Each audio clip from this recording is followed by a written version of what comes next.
Eleonora Menicucci, que é uma socióloga pesquisadora do tema do aborto. Ela, dentro da pasta, para discutir isso, ela não podia discutir, simplesmente aborto foi varrido das eleições, foi moeda de troca por votos, né, nas eleições, é tratado ainda assim, e é tratado com descaso pelo poder público e também pelos políticos, né, que vem na criminalização do aborto um grande arrebatamento de votos, principalmente dos setores mais conservadores, né. Então a gente pergunta ali, o pessoal, somos defensores da vida. Enquanto isso, muitas mulheres ali morrendo por abortos inseguros. Aqui é um panorama, não dá para ver direito, mas são várias leis que existem no sentido de ter CPI do aborto, cadastro das grávidas, bolsa estupro, estatuto do nascituro, proibição do uso de camisinha, de pílulas do dia seguinte, coisas assim absurdas. Existem muitas propostas, né, para negar os direitos das mulheres. Olha, fiscalização de gestante, dia do nascituro, fim dos direitos reprodutivos, até isso é projeto de lei, né? E a minoria do Congresso é de mulheres, né? Então os retrocessos estão colocados no horizonte. Está colocado também no horizonte a necessidade de lutar. O Estatuto do Nascituro, na minha opinião, é um dos piores, né? Ele conseguiu ser arquivado por conta da luta das mulheres, mas ele vai ser desarquivado por Eduardo Cunha, que pretende a total criminalização do aborto, mesmo nos casos de estupro, mesmo nos casos de risco de vida, mesmo nos casos de feto anencéfalo. Ele quer fazer a total proibição, mesmo nos casos que já são previstos em lei. Então a ideia central desse Estatuto do Nascituro é que o feto é um ser humano concebido, mas ainda não nascido. Então ele goza de mais direitos, digamos assim, à vida e à proteção, do que a mulher que está com risco de vida ou que foi submetida a um estupro. Então, por esse estatuto, seria feito um pagamento de 2 salários mínimos à mulher que resolver ter o filho de um estuprador. Então, essa bolsa que ela receberia, vulgarmente conhecida como a bolsa estupro, seria pago pelo pai, pelo estuprador, né? Para essa mulher até que a criança completasse 18 anos. Caso o pai estuprador não fosse localizado ou não pagasse, o Estado arcaria com esse custo. E daria também direito ao estuprador registrar a criança no cartório. Isso pra mim eu não sei qual dos dois é mais absurdo. Eu não sei. Eu só posso dizer que isso é absurdo. Eu não consigo dizer outra coisa com relação a isso. Eu não sei mesmo. Porque é rifar a autonomia e a dignidade das mulheres totalmente. É rifar. É simplesmente tratar a mulher como se fosse um receptáculo, um invólucro, uma coisa secundária, um detalhe. E as mulheres não são um detalhe. As mulheres, quer dizer, uma mulher de 30 anos com investimento social, com a história, com a vida, ela passa a ter menos peso do que um feto que está ali, um embrião ainda, que não é nem um feto na verdade, né? Porque abortos são embriões, não são fetos. Mas ainda está ali se formando, ainda não tem nem investimento social, não tem nada. E a gente sabe que a situação de saúde pública também não é nada favorável às mulheres, né? Então há também uma banalização do estupro e da promoção da violência psicológica contra a mulher com esse Estatuto do Nascituro. A gente precisa dizer não a ele, fazer muita luta contra isso. Eu sou parte do MML, nós somos um movimento de mulheres que é afiliado à CSP com Lutas, e já há muito tempo, desde o nosso nascimento, em 2008, a gente faz uma luta ferrenha contra a descriminalização do aborto. A luta contra a luta pela legalização e descriminalização do aborto é parte do nosso programa, assim como a defesa intransigente dos direitos sexuais e reprodutivos das mulheres. A gente tem uma campanha de denúncia contra esse Estatuto do Nascituro, contra a bolsa estupro. Fazemos parte da frente pela legalização do aborto e descriminalização das mulheres, ampla defesa dos direitos sexuais e reprodutivos, mas também por mais salários, melhores salários para as mulheres, né? Por moradia digna, para que a política integral de saúde da mulher rompa com o modelo materno-infantil, para que as mulheres tenham acesso a condições de vida digna, tenham, né, lazer, tenham emprego e renda, tenham transporte público, educação, creche, escola em tempo integral, que elas consigam promover sua maternidade de maneira saudável, autônoma e digna. E para aquelas que não desejam exercer sua maternidade naquele momento, que seja dada a possibilidade de escolha, que seja dada a possibilidade de não morrer por ter abortado. E também repúdio total ao machismo, né? Que é muito arraigado na nossa sociedade. Só para terminar, uma pesquisa feita na Unicamp, a gente viu que são muitos juízes que acabam punindo as mulheres, né, condenando as mulheres, mas também os médicos e médicas denunciam, são os atores que denunciam essas mulheres. Foi feito um estudo na Unicamp e na Associação dos Magistrados Brasileiros de 2010, onde 20% de um pouco mais de 1.000 juízes e juízas entrevistados já tiveram parceiras que engravidaram sem querer. Desses 1.148, 20% engravidaram sem querer. E desses homens que disseram que suas parceiras engravidaram sem querer, falaram que quase 80% delas abortaram. 345 juízas entrevistadas, 15% delas com passado de gravidez desejada, 74% delas afirmaram que fizeram aborto. A mesma coisa com os médicos e médicas, ginecologistas, né? 79,9% dos médicos disseram que suas parceiras abortaram diante de uma gravidez indesejada. E 77,6% das ginecologistas que engravidaram também e não desejavam levar adiante, também engravidaram. Mas desses entrevistados, 60% do total não ajudariam a paciente que procurasse para informações ou para que ele dirigisse para um serviço ou outro, para um colega que ele sabe que faz, ou, enfim, não prestaria nenhum tipo de orientação nem ajuda. Então eles têm agido de maneira distinta do cotidiano profissional quando em família, né? O que traduz muito pra gente. A gente sabe que não é legal, aborto não é uma coisa positiva, mas às vezes é o certo para aquela situação. E só a pessoa vai saber mesmo que se é certo ou não. A gente não pode julgar essas mulheres que recorrem ao aborto, né?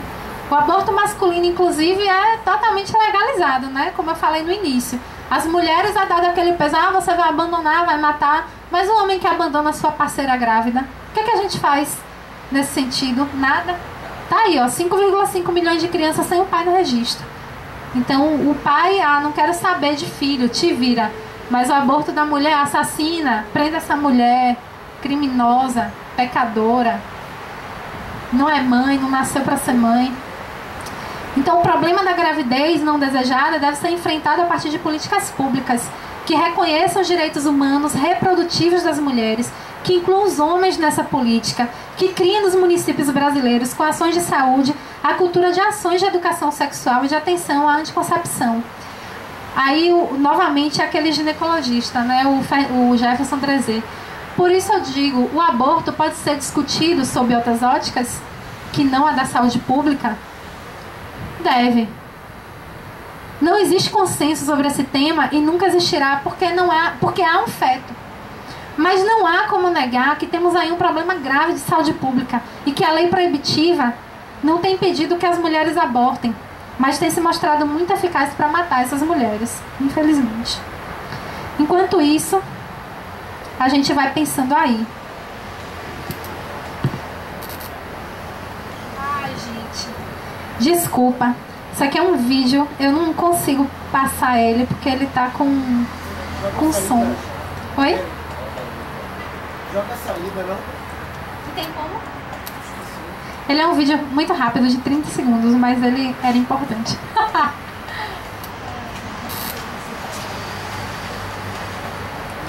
É isso, assim, enquanto instala pra gente ver o vídeo, ele é muito rapidinho, só fica esse último recado, né? O direito ao aborto, ele unifica 3 temas: a educação sexual para poder escolher, a contracepção para prevenir, o aborto legal para não morrer. E isso é defender a vida das mulheres. Muito obrigada, desculpem ter me estendido um pouco.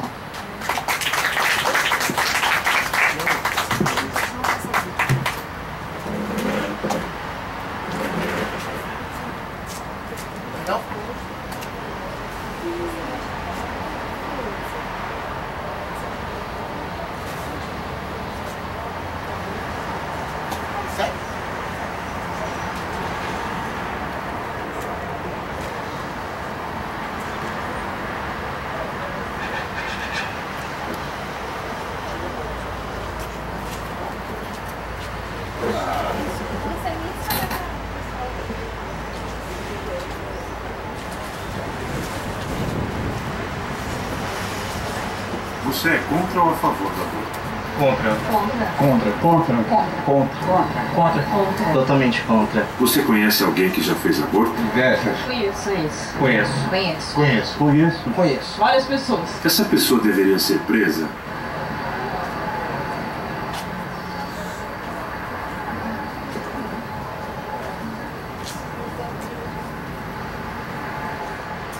Isso a gente vai pensando aí, né?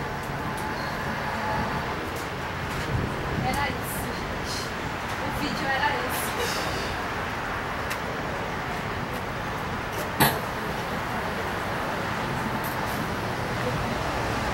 Bem, gente, eu vou agora, né, a Monique já fez a explanação dela, abrir inscrição aí pra quem quiser trazer sua contribuição, perguntar. Vou fazer o seguinte, vai fazer tipo bate-bola, quem perguntar a Monique responde imediatamente, e aí fica mais dinâmico. Né? Silas, por favor. Bom, gente, talvez só vou falar aqui logo porque talvez somente eu vou fazer o contraponto aqui a ela, né, pela plateia, então eu gostaria de fazer isso logo. Eu quero parabenizar a Monique a quantidade de informações e as percepções dela. Eu achei muito legal. Agora sim, eu lamento assim que eu acho que a gente poderia ter alguém para fazer o contraponto, que não vai ser eu, evidentemente, né? Eu acho que seria interessante a gente ter não o contraponto no nível do sou contra ou sou a favor, mas pela própria formação dela, pela vinculação que ela tem com alguns movimentos e tal, então ela é totalmente focada na condução aí como aconteceu. Então talvez a gente perca um pouco de algumas contribuições que poderiam vir como um meio termo a essa, não contrapor a ela, mas algum meio termo eu acho que seria interessante a gente ter. E eu lamento por isso, né? Mas concordo plenamente com a questão, toda a dificuldade que existe em relação às mulheres. Eu acho que é um caso realmente de saúde pública. Eu sou contra o aborto, mas não sou favorável que nenhuma mulher seja presa por causa do aborto. Conforme está ali, eu respondo logo agora. Não sou favorável.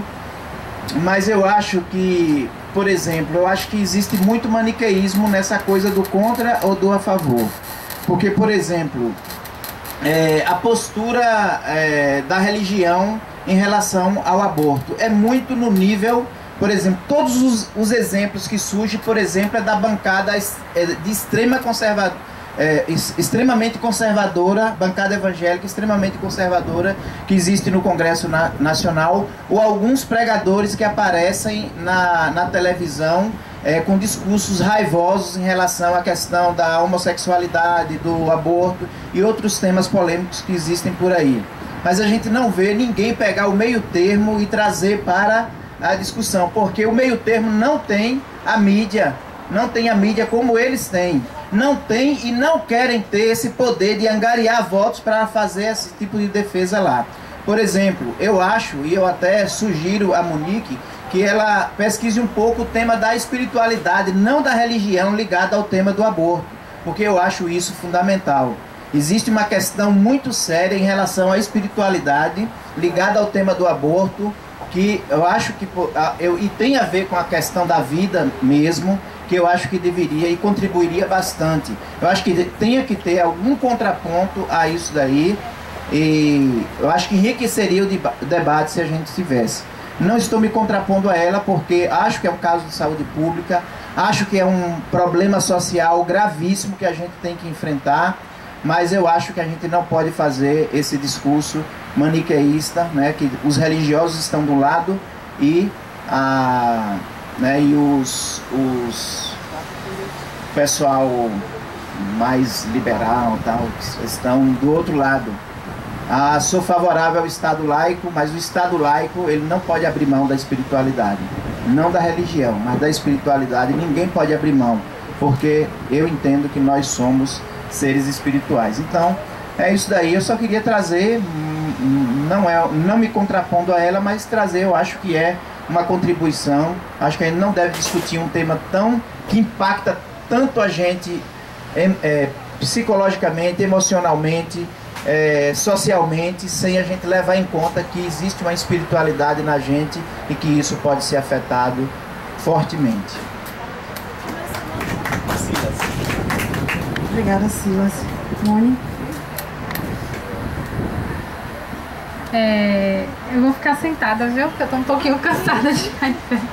Mas assim, o Silas, ele trouxe uma questão que é importante. Ele partiu de uma fala que eu acho que é um ponto de consenso para a gente poder pensar na questão do aborto. Ele é contra o aborto. É uma opinião pessoal dele.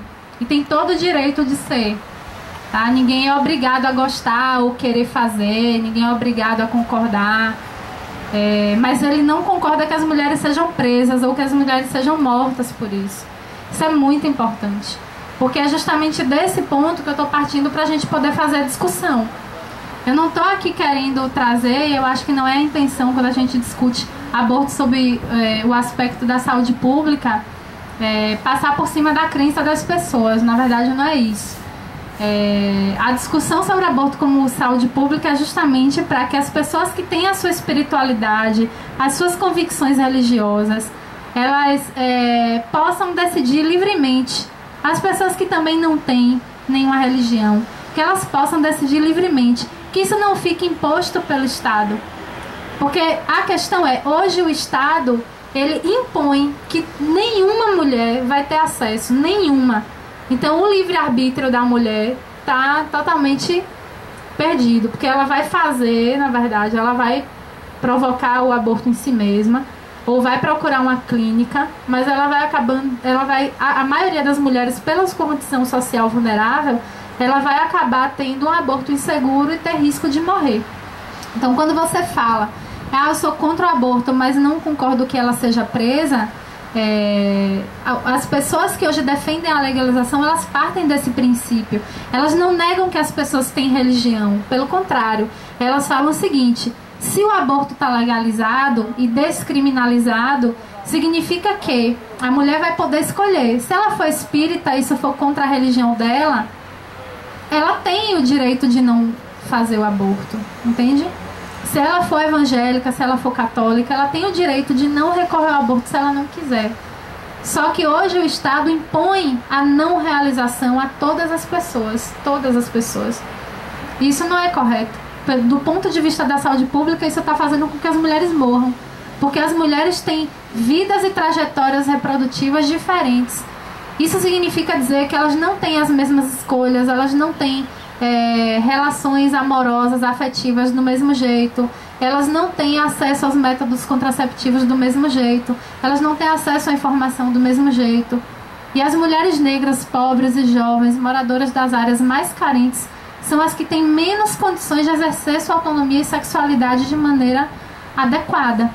Então, quando você fala que a gente não pode abrir mão da espiritualidade, eu concordo. Eu acho que cada um tem que ter sua crença, cada um tem que ter as suas convicções, mas as minhas convicções, se é feto, se está vivo, se não é, não pode impedir que as mulheres que desejam interromper a gestação não interrompam.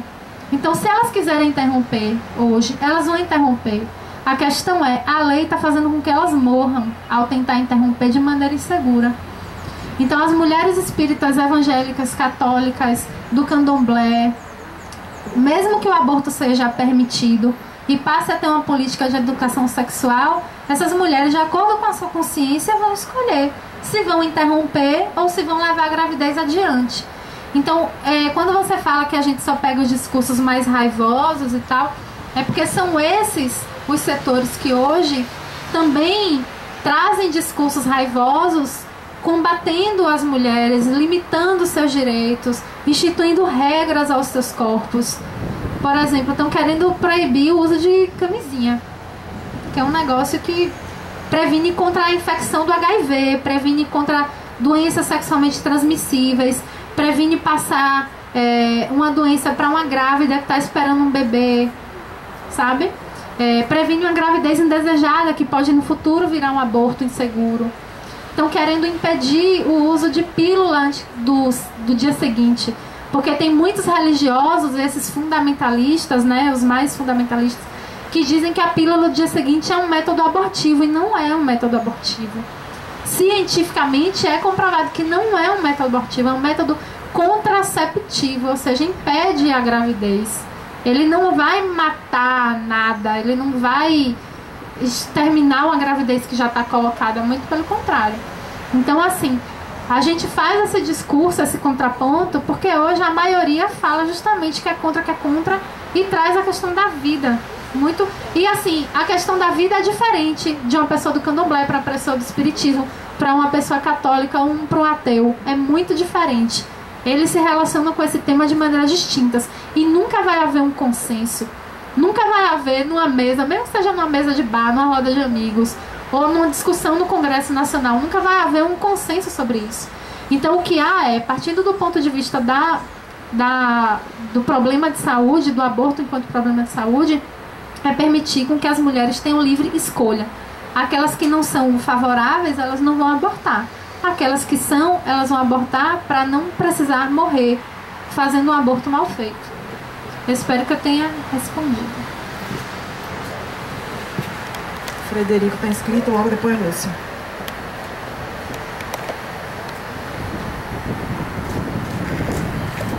Então, boa tarde, Monique, boa tarde, pessoal. Bom, primeiro assim, eu vou assumir a parte da crítica, não é uma crítica a Monique, é uma crítica a nós. Nós deixamos claro, é um painel de fato, mas a gente está sempre aberto, inclusive, a outras visões. Eu já peço, inclusive, a Silas, que se puder indicar alguém, a gente traz também para poder fazer o contraponto. Agora, quando nós trouxemos a Monique, é porque, na verdade, se a gente for fazer uma pesquisa, e isso ali é prova porque passou nas salas, chamando as pessoas, a reação normalmente é o contrário, tá? As pessoas, elas são contra, e aí o ser contra é o padrão, e a gente queria trazer o outro lado, porque o que a gente está colocando aqui não é ser contra ou ser a favor ao aborto, é ser contra ou a favor a descriminalização do aborto. É isso que tem que estar claro. Ninguém está fazendo uma defesa do aborto. O aborto por si só, a gente acha que é uma prática que já penaliza a mulher a qualquer momento. A gente inclusive brinca com isso. A gente é inimaginável pensar que a mulher acorde e diz assim: pô, não tenho o que fazer hoje, acho que eu vou fazer um aborto. Não dá para pensar numa situação dessa.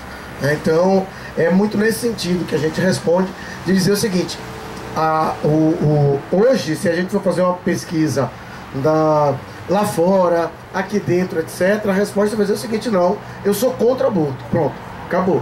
Então o que a gente queria era trazer a polêmica, como o senhor lhe disse, nós não somos nem frios, nem quentes, nós somos frios ou quentes, nunca mornos, né? Bom, então assim, duas coisas que eu queria colocar agora para a Monique, de fato.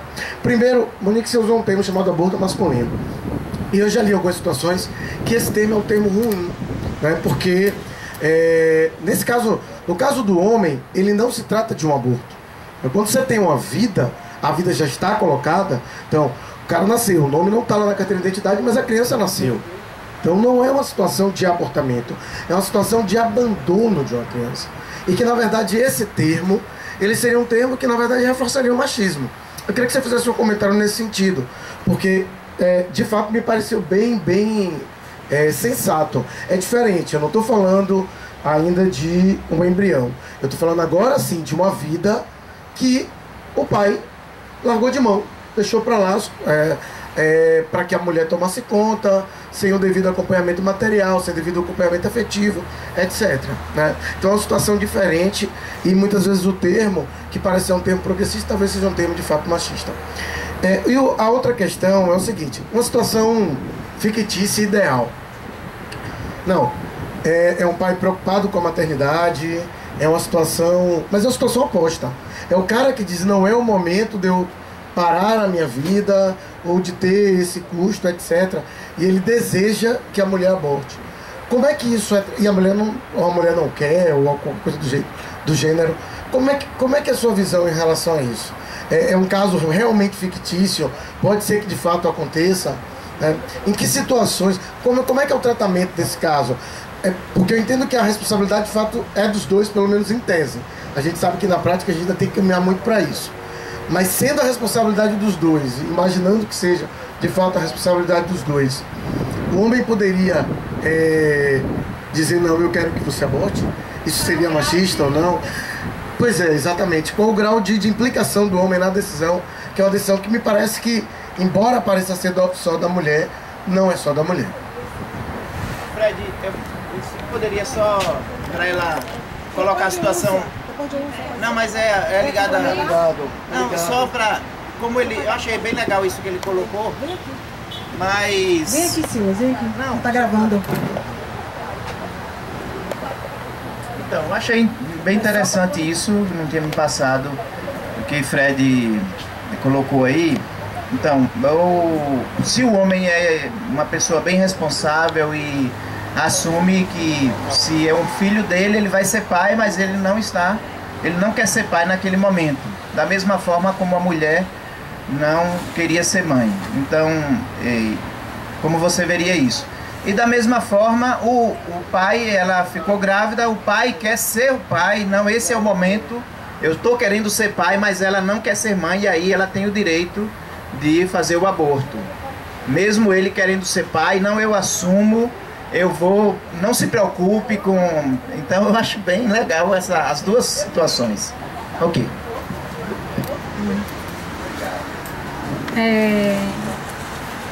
Fred, respondendo primeiro a Fred, e depois eu pego o gancho para falar do final aí com Silas, né? Eu acho que Fred toca na questão que é crucial. O negócio aqui em questão, a pergunta correta que a gente tem que fazer não é se a gente é contra ou a favor do aborto. Na verdade, é se a gente é contra ou a favor que as mulheres continuem sendo presas por abortar, ou que elas continuem se submetendo a métodos inseguros, de fato. É esse o grande X da questão. Porque eu, pessoalmente, posso ser contrária, mas eu posso conhecer diversas pessoas que fizeram abortos. E a pergunta é, essas pessoas que eu conheci que fizeram abortos, que estavam naquelas condições, que estavam naquelas situações, elas merecem ser presas, ser julgadas, passar por processo, passar por um júri popular, ser condenadas até 4 anos de prisão em regime fechado? Quer dizer, sem toda a história de aborto provocado, toda a história de aborto inseguro, ela tem uma história por trás. E é importante que a gente não só compreenda essa história, mas também parta do ponto de vista que essas histórias geralmente empurram as mulheres a situações de desespero, situações de risco muito grandes. Então, é isso mesmo. Assim, quando a gente discute aborto, é interessante, independente das crenças, a gente levar isso em consideração. Sobre a questão do termo do aborto masculino, ele está sendo usado ali de maneira irônica. Na verdade, a charge da menina, era até adolescente que fez o desenho, ele mostra assim que a questão da maternidade, o peso da maternidade, do assumir a maternidade ou a paternidade, né, a filiação, digamos assim, ela recai muito mais, com muito mais peso nos ombros da mulher do que no homem. Por exemplo, há uma legitimidade social que pode ser em maior, mesmo que em menor grau, assim, mesmo que há um maior grau de legitimidade social que um homem não assuma aquela criança do que uma mulher não assumir a criança. Vamos imaginar a situação onde ela tem o filho, entrega o filho para adoção. A primeira coisa, que mãe desnaturada, essa daí, como é que entrega um filho? Parece que é cachorro que sai dando assim. Quer dizer, o homem abandona, é uma coisa que a gente sabe, né? O homem é assim, mas fica por isso mesmo. Ele não vai ser marcado para sempre porque ele teve um filho aí e não assumiu a paternidade. Para a mulher é diferente, ela tem uma obrigação social de ser mãe, já imputada desde muito tempo, e da qual ela não consegue se desvencilhar, porque está relacionado a um modelo patriarcal de sociedade, está relacionado a um machismo impetrado na sociedade, está relacionado a uma forma de compreender a mulher presa às suas características biológicas. E já o homem não é assim. O homem também tem condição de gerar uma nova vida, ele também tem condição de gerar uma criança, de gerar uma gravidez, mas ele não é igualmente responsabilizado nem na situação de aborto provocado, porque as mulheres passam por aquilo sozinhas, elas sofrem sozinhas, elas são presas sozinhas, criminalizadas sozinhas, são abandonadas, maltratadas nos hospitais sozinhas, né? Elas colocam seu corpo em risco sozinhas, e o risco de morrer também é experimentado sozinha. Então, assim, o homem é muito leve, o papel do homem nessa situação, porque ele se desresponsabiliza. sabe? A sociedade leva os homens a se desresponsabilizarem sumariamente pelas gravidezes, pela contracepção, pelo uso de preservativo, pelo planejamento da sua família, né? Do quantos filhos eu vou ter com a companheira, ou das relações casuais que ele tem. Então, o termo aparece de maneira irônica, não que